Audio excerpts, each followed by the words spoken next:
Hello, in this video I'm gonna show you how to use gesture control on Insta360 GO Ultra. To do it, slide down from the top of your screen, then go to the right twice, and now you'll find gesture control. Now you can enable it, and there are two gestures. The first one is palm. So when you put a palm in front of the camera, it'll take a photo. So okay, I need to do it at a certain distance. So yeah, it actually starts recording, and I can also stop recording by doing the palm again, right? No, I think I can't. Okay, never mind.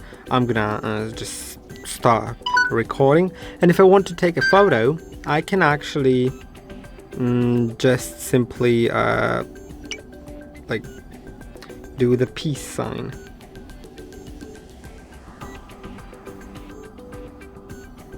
Okay, yeah, and it starts counting down from 3, then takes the photo.